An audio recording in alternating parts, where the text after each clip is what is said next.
Hello students, अभी हम देखेंगे application and limitations of somatic hybridization. तो सबसे पहले हम देखते हैं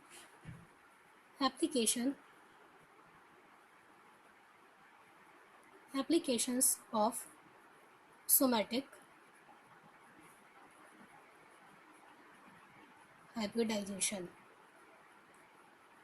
ठीक है, कहने का मतलब ये है कि सोमैटिक हाइब्रिडाइजेशन जो है उसके अनुप्रयोग क्या है, उसके उपयोग क्या है, ठीक है, उसके महत्व क्या क्या है। ठीक है, तो सबसे पहले हम इस पे देखेंगे। फर्स्ट है इसका application production of novel interspecific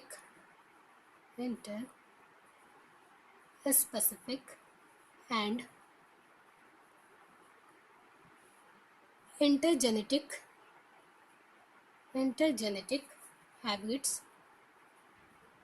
ठीक है, जिससे क्या किया जा सकता है, नोवेल इंटरस्पेसिफिक एंड इंटरजेनेटिक हैबिट्स का रिडक्शन किया जा सकता है, जिसमें हम एग्जांपल ले सकते हैं किसका, पोमैटो का। ठीक है, अब पोमैटो में किसके किसके हैबिट्स का यूज़ किया जाता है, habits of potato and tomato. ठीक है, पोटैटो एंड टोमेटो का यूज़ किया जाता है। एंड सेकंड है इस पे, एंड सेकंड एप्लीकेशन है इसमें production of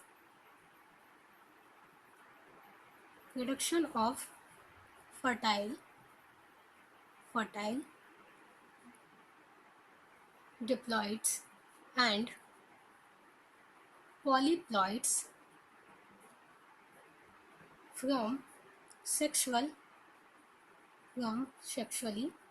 sterile haploids and triploids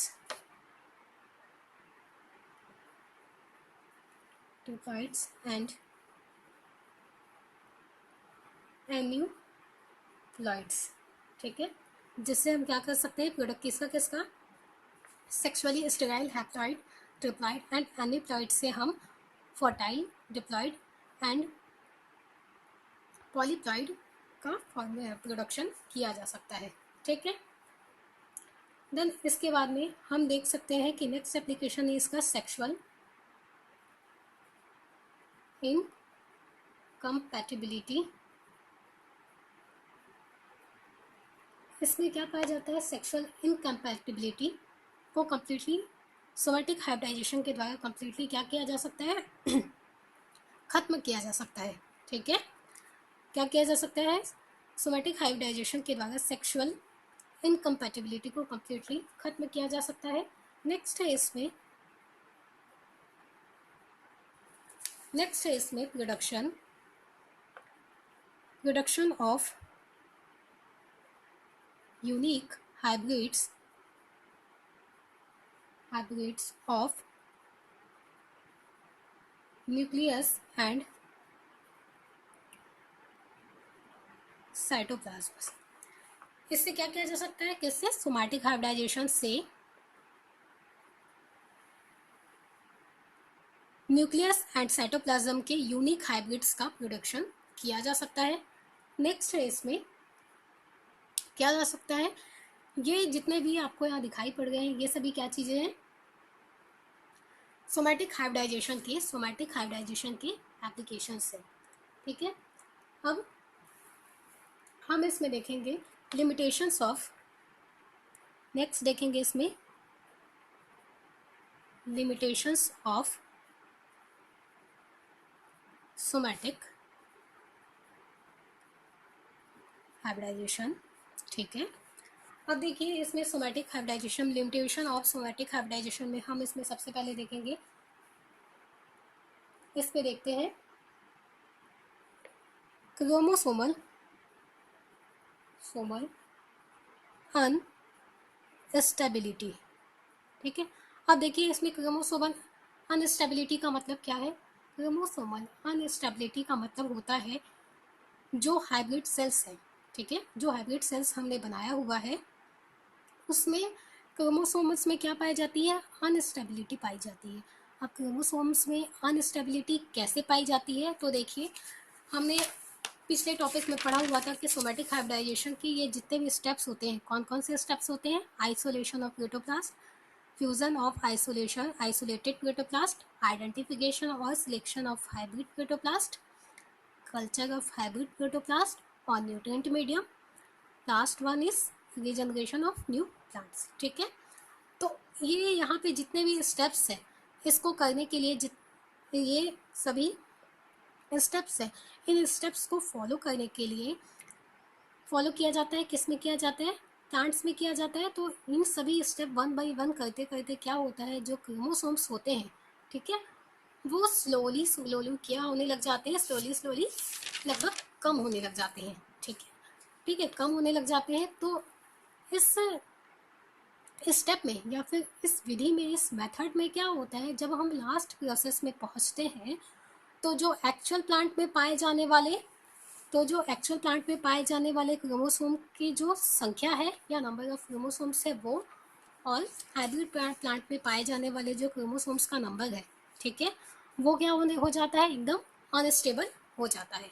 ठीक है, ठीक है, इसीलिए ये लिमिटेशंस क्या है, लिमिटेशंस ऑफ सोमैटिक हाइब्रिडाइजेशन में किसमें क्रोमोसोम्स में क्या पाई जाती है, अनस्टेबिलिटी भी पाई जाती है। ठीक है, किसमें पाई जाती है अनस्टेबिलिटी, इनके क्रोमोसोम्स में अनस्टेबिलिटी पाई जाती है। नेक्स्ट हम इसमें देखते हैं production rate of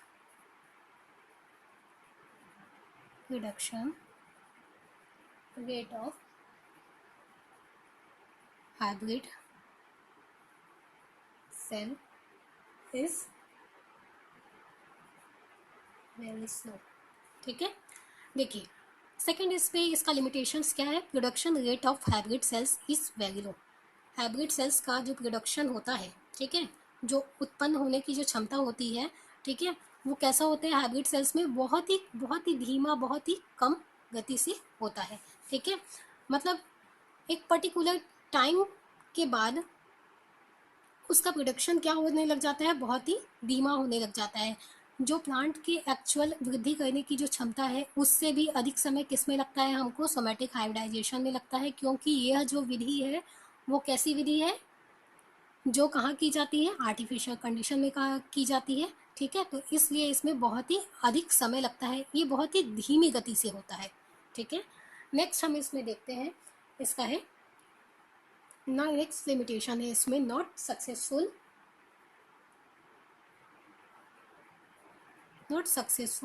in all plants.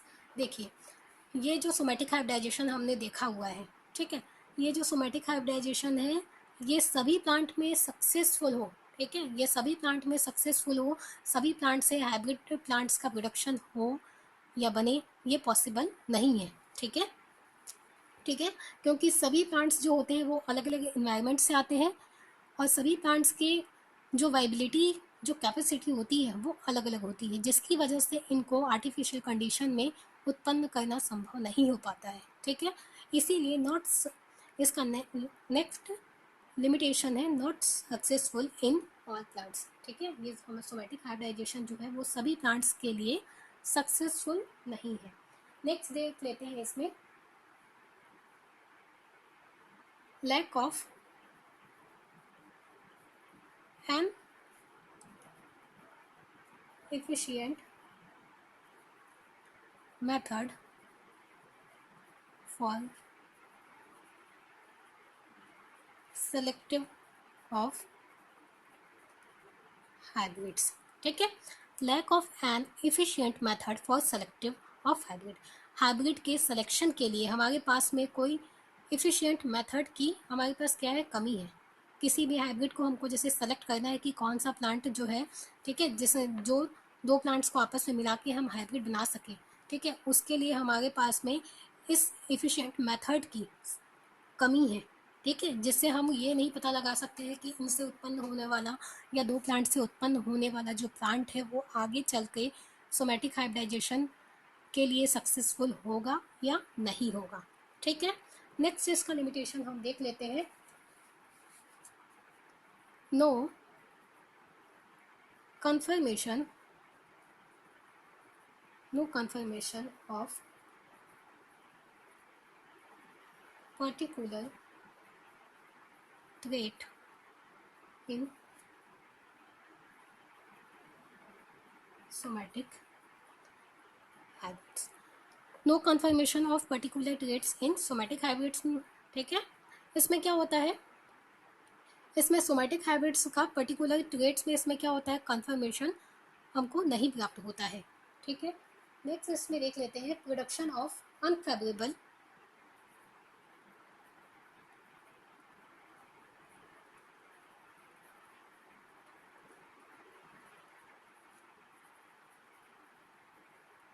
इसमें क्या होता है, इसमें प्रोडक्शन ऑफ अनफेवरेबल हैबिट्स. इससे क्या होता है, एक लास्ट लिमिटेशन है इसमें सोमैटिक हाइब्रिडाइजेशन का, प्रोडक्शन ऑफ अनफेवरेबल हैबिट्स का. इससे क्या होता है, अनफेवरेबल हैबिट्स का इसमें प्रोडक्शन होता है. ठीक है, नेक्स्ट इस पे हम देखेंगे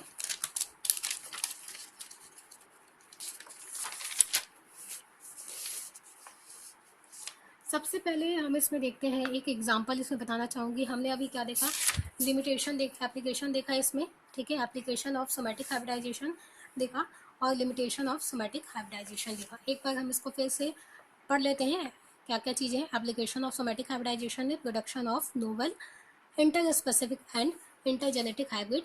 एग्जाम्पल है pomato, hybrid of potato and tomato.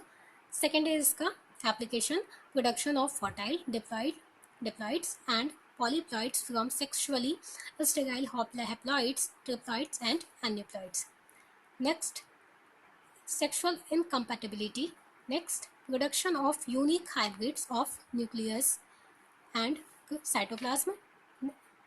ठीक है, यहाँ तक इसके एप्लीकेशन से. नेक्स्ट हम देख लेते हैं limitation of somatic hybridization. Chromosomal instability पाई जाती है इसमें, जैसा कि मैंने आपको बताया था कि गुणसूत्र इसमें क्या होने लग जाते हैं, कम होने लग जाते हैं स्लोली और लास्ट में समाप्त भी हो सकते हैं. ठीक है, नेक्स्ट है production rate of hybrid cells is very low. ठीक है, next not successful in all plants. Next application है lack of an efficient method for selective of hybrids. Next है no confirmation of particular traits in somatic hybrids. Next है production of unfavourable hybrids. ठीक है, plus इसके साथ साथ students आपको ये भी पता होना चाहिए कि जो सोमैटिक हाइब्रिडाइजेशन हमने पढ़ा है, वो सोमैटिक हाइब्रिडाइजेशन की जो प्रोसेस है उसको सबसे पहले कौन से प्लांट्स में देखा गया था. तो देखिए, जो सोमैटिक हाइब्रिडाइजेशन जो किया गया था वो सबसे पहले टोबैको की 2 स्पीसीज, टोबैको की कितनी स्पीसीज थी, 2 स्पीसीज में किया गया था. फर्स्ट का नाम है निकोटिन ग्लूका. ठीक है, और सेकंड है निकोटिन लैंक्स डॉल्फिट में किया गया था. ठीक है, ये कब किया गया था, ये किया गया था 1972 में. ये सोमैटिक हाइब्रिडाइजेशन किया गया था. ये सबसे पहला किया गया अब तक का सोमैटिक हाइब्रिडाइजेशन का सबसे फर्स्ट एक्सपेरिमेंट है. ठीक है, उसके बाद अभी नेक्स्ट में क्या बनाया गया, जैसा कि आप सभी जानते हैं, नेक्स्ट में क्या बनाया गया, पोमैटो. ठीक है, पोमैटो बनाया गया. जो पोमैटो किससे बनाया गया है, टोमेटो एंड पोटैटो के hybrids of tomato and potato के हाइब्रिड्स से बनाया गया था. ठीक है स्टूडेंट्स, यहाँ पे हमारा सोमैटिक हाइब्रिडाइजेशन की जो प्रोसेस है, ठीक है, चाहे वो आप मेथड लीजिए, स्टेप्स लीजिए, वो सभी यहाँ पे आके क्या होती है, कंप्लीट होती है. तो नेक्स्ट क्लासेस में हम नया टॉपिक लेंगे. ठीक है, तब तक के लिए थैंक यू.